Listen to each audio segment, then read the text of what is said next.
संसद के परिसर में हूं और राष्ट्रपिता महात्मा गांधी जी की प्रतिमा के सामने हम लोगों का धरना जारी है। आज आपको पता होगा कि मुझे पार्लियामेंट से सस्पेंड कर दिया गया और सस्पेंड करने की वजह सिर्फ इतनी थी कि मैंने प्रधानमंत्री जी से कहा कि आप मणिपुर की हिंसा पर आकर जवाब दीजिए, और इस मांग को लेकर 3 दिनों से हम लोग 267 का नोटिस दे रहे थे। आज 27 लोगों ने 267 का नोटिस दिया था। सरकार से हमारी मांग थी कि प्रधानमंत्री जी मणिपुर की हिंसा पर जवाब दें। मणिपुर की जो तस्वीरें आई, जो वीडियो आए पिछले दिनों, वो हृदय विदारक, मन को विचलित करने वाले। अगर कोई भी संवेदनशील व्यक्ति होगा तो उसको रात में नींद नहीं आएगी। और जब ये बयान मैंने सुना एक रिटायर्ड सूबेदार का कि मैंने भारत माता की तो रक्षा की, मैंने देश की तो रक्षा की, मैंने कारगिल का तो युद्ध लड़ा, लेकिन अपनी पत्नी की रक्षा नहीं कर पाया। यानी ये जब पता चला कि उसमें से जो 2 महिलाएं थीं, उनमें से एक महिला, जिनको 2 महिलाओं को नंगा करके परेड कराया गया, उनमें से एक महिला का पति वो कारगिल युद्ध में हिस्सा ले चुका है और आर्मी का रिटायर्ड सूबेदार है। भारत माता इस घटना से शर्मिंदा है। 140 करोड़ लोग इस घटना से शर्मिंदा हैं, लेकिन हमारे प्रधानमंत्री को शर्म नहीं आती।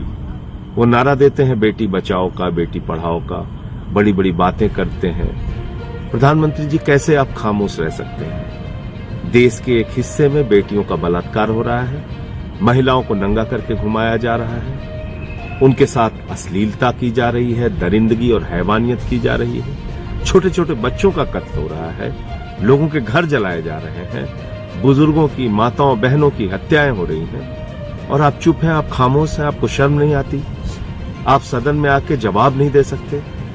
आप कैसे इतने संवेदनहीन हो सकते हैं प्रधानमंत्री जी? आप पूरी दुनिया की सैर कर रहे हैं। आपको चीता के ऊपर 3 दिन फोटो खिंचवाने की फुर्सत है, आपको रोज रेलवे की झंडी दिखाने की फुर्सत है, आपको मणिपुर पर बोलने की फुर्सत नहीं, लेकिन ब्राजील के फुटबॉलर पे ट्वीट करने और बोलने की फुर्सत है, आपको क्रिकेट के खिलाड़ी की उंगली टूट जाए तो उस पर ट्वीट करने और बोलने की फुर्सत है। ये कैसा दोहरा चरित्र है आपका प्रधानमंत्री जी? आप क्या समझते हैं इस देश के लोगों को? क्या मणिपुर के लोग इंसान नहीं है? क्या मणिपुर भारत का हिस्सा नहीं है? अगर इस प्रकार की दरिंदगी, हैवानियत और हत्या की घटनाएं वहां हो रही हैं, तो आप खामोश कैसे रह सकते हैं? और मैंने कौन सा गुनाह कर दिया ये मांग करके कि प्रधानमंत्री को सदन में आके जवाब देना चाहिए, प्रधानमंत्री को सदन में आके बोलना चाहिए? आप दिन भर में 4 बार कपड़े बदलने की फुर्सत आपके पास है, 10 मिनट 20 मिनट आप सदन में आके मणिपुर की हिंसा पे नहीं बोल सकते?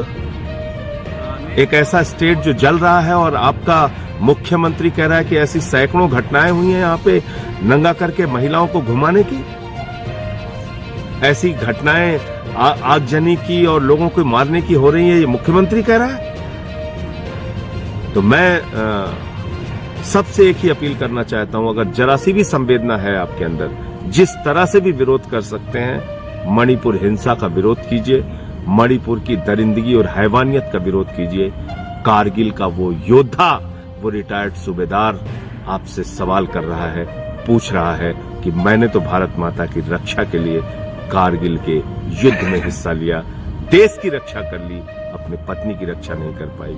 आज आप सबकी जिम्मेदारी है उस कारगिल के योद्धा की पत्नी की आवाज उठाने की। आज आप सबकी जिम्मेदारी है मणिपुर की बेटियों की, वहां के बुजुर्गों की, वहां के माताओं बहनों की, वहां के बच्चों की आवाज उठाने की। आप सबकी जिम्मेदारी है जो वहां चर्च जलाए जा रहे हैं, मंदिर तोड़े जा रहे हैं, उन मुद्दों को उठाने की। आइए हम सब मिलकर मणिपुर की हिंसा को